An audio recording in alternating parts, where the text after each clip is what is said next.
penonton Coklat TV, balik lagi sama gue, Gracia, dan rekan gue Cindy Florensin, kembali lagi di program Kupas Berita. Seperti biasa, acara Kupas Berita ini ngebahas berita-berita yang lagi heboh nih.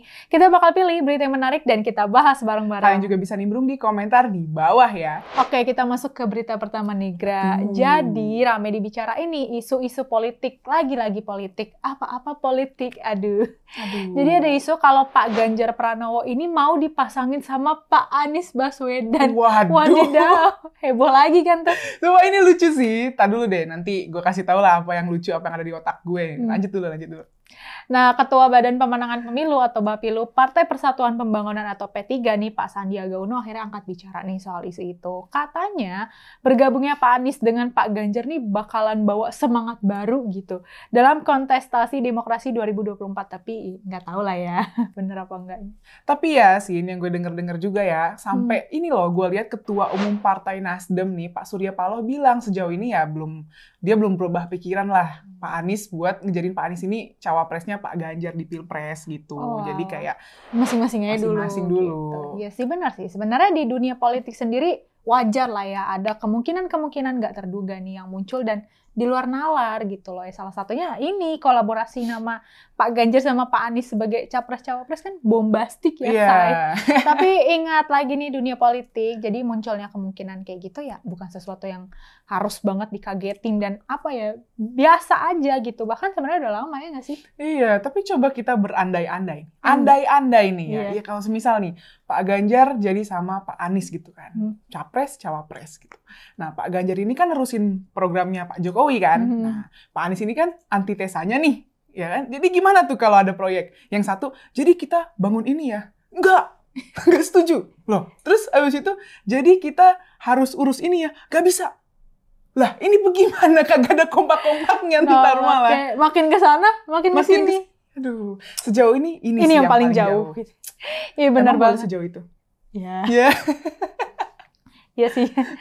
Iyalah, kalau semisal udah nggak cocok mah jangan dipaksain dah. Sumpah deh, malah ntar jadi kayak orang berantem terus tiap hari. Kalau rumah tangga tuh berantem mulu isinya ya nggak sih? Aduh, tapi sebenarnya ya namanya politik ya yang lu bilang tadi ya kita nggak tahu ya ke depannya gimana. Cuma untuk kita Gen Z nih ya nggak banget sih isunya. Maksudnya nggak masuk di akal gitu. Nggak habis pikir juga, gara-gara di luar Naila juga gitu. Bisa-bisanya kalau Gen Z masih bisa-bisanya dipasangin. Bisa-bisanya gitu. Benar banget. Nanti hubungannya nggak harmonis, nggak kompak. Karena yang satu nih gagasannya kan keberlanjutan gitu sistemnya. Nah yang satu gagasnya perubahan. Tapi nggak tahu nih perubahannya kemana gitu. Bener. Kan kasihan ya, Say. Yang satu kerjanya maju. Yang satu malah bikin mundur. Jadi maju mundur.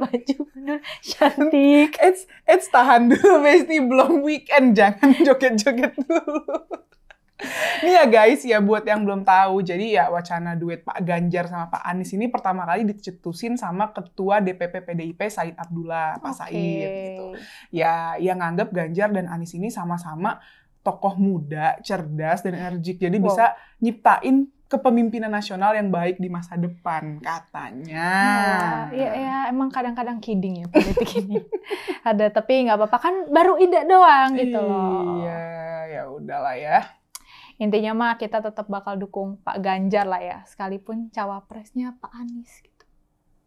Bercanda ya guys. Oke, kita masuk ke berita selanjutnya nih, Sin. Heboh di sosmed soal kartun yang berbau LGBT yang tayang di YouTube. Wow. Kartun itu dibuat sama Lelobi. Jadi guys, di video kartun ini nih, adegannya tuh gini. Ada beberapa anak lagi main di taman bermain. Terus pas salah satu anak lagi main prosotan, anak ini jatuh nih, terus nangis kesakitan. Nggak lama, ada kedua laki-laki datang. Nah, ternyata itu orang tuanya. Di kartun itu si anak jemputnya ayah dan papa. Nah, di situ langsung lah netizen pasti pada heboh banget dong. Kok ayah dan papa gitu. Kacau. Itu pasti geger banget lah ya di netizen Indonesia nih. Secara kan LGBT itu isu yang sensitif abis gitu loh. Kayak kita bahas dikit aja tuh langsung wadidaw, heboh gitu loh. Dar. Iya, kayak apapun bisa. Ya apapun bisa bisa dipikirkan dengan open minded, tapi benar. Ya kalau udah masuk LGBT nih, udah netizen udah nggak bisa nih kalau gue perhatiin ya. Ke netizen Indonesia kayak nggak apa-apa deh open minded yang lain, tapi LGBT nggak banget gitu. Nggak banget. Jangan LGBT gitu benar ya. Tapi ya guys, keberadaan si kartun ini emang bikin akhirnya Kementerian Pemberdayaan Perempuan dan Perlindungan Anak atau KPPPA meringatin YouTube nih buat nggak nampilin lagi deh video yang berbau LGBT kayak gitu di Indonesia. Waduh, sesensitif itu ya sampai KP3A nih turun tangan gitu. Sesensitif itu ya. Sebenarnya ya gue pribadi agak labil juga nih, kayak nggak mau memihak atau membela yang buat kartun, tapi juga nggak mau nyerang juga. Soalnya gini sih, di sisi lain ya, dengan adanya tontonan anak ini, anak atau adik-adik kita pasti bakal nanya gitu, Mah, Pak, atau Kak, kok ayah dan papa, bukan papa dan mama, atau kok bukan ibu dan ayah? Soalnya ya pernah dulu gue sama adik gue gitu kan, nonton Doctor Strange gitu. Nah itu terus kayak ada adegan si cewek ini dari dunia lain kan, yang ternyata orang tuanya ini ibu dan ibu gitu. Ya emang fiksi sih, cuman kan anak-anak jadi bingung di satu sisi ya gimana, emang Indonesia nih nggak ada undang-undang yang ngelarang LGBT, kecuali ya kalau ngelakuin aktivitas seks di tempat umum atau ngelibatin anak. Jadi kayak, sensitif apa nih? Nih gimana nih, jadi bingung. Nah lo bener juga sih, karena kan ini ya lo lihat deh, hampir semua kartun kan emang real pasangan suami istri gitu loh. Kayak lo lihat dari kartun mama papanya Shinchan, itu kan mama papa kan. Terus kalau kalian tahu Upin Ipin kan itu juga ibu dan ayah gitu. Jadi wajar sih, karena sebenarnya anak-anak ini juga lagi fase-fasenya rasa keingintahuan mereka nih muncul gitu. Nanti takutnya kalau ada pertanyaan yang tadi lu bilang tuh, kayak para orang tua bingung mau ngedukasinya gimana gitu. Kok ada papa sama ayah, ibu sama bunda gitu misalnya. Gimana ya jawabnya, kan bingung. Iya, jadinya kan kita bingung gitu, semuanya bingung kan. Kayak kata ini Aldi Taher, semua manusia di muka bumi ini bingung, Mbak. Nanti kalau nggak bingung udah di surga.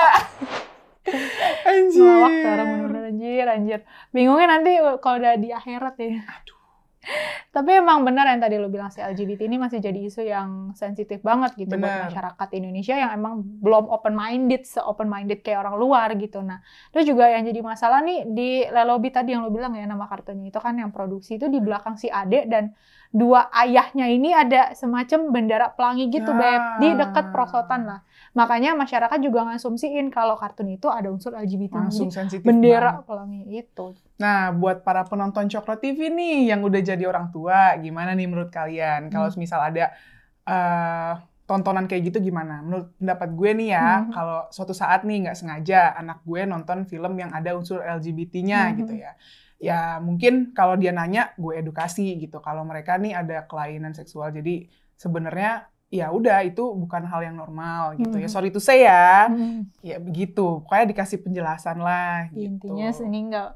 ini nggak normal gitu. Iya, sebisa mungkin gue ngasih tahu biar anak gue tahu lewat gue. Dia nggak cari tahu hal-hal dari orang lain gitu. Kalau kalian gimana guys? Coba komen. Kalau gue sama banget sih kayak lo gitu, karena kan di masa depan tuh kayak zaman semakin canggih gak sih, dan kita nggak bakal tahu ke depannya dunia kartun nih bakal se-eksplisit apa gitu loh. Maksudnya zaman sekarang aja udah eksplisit kayak gitu kan. Kalau gue pribadi juga sebagai orang tua pun bakal ngelakuin hal yang sama kayak lo gitu.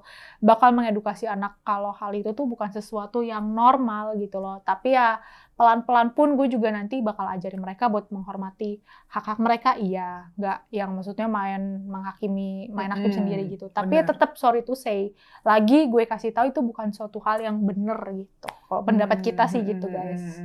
Nah kalau menurut kalian gimana nih? Komen di bawah ya. Komen ya.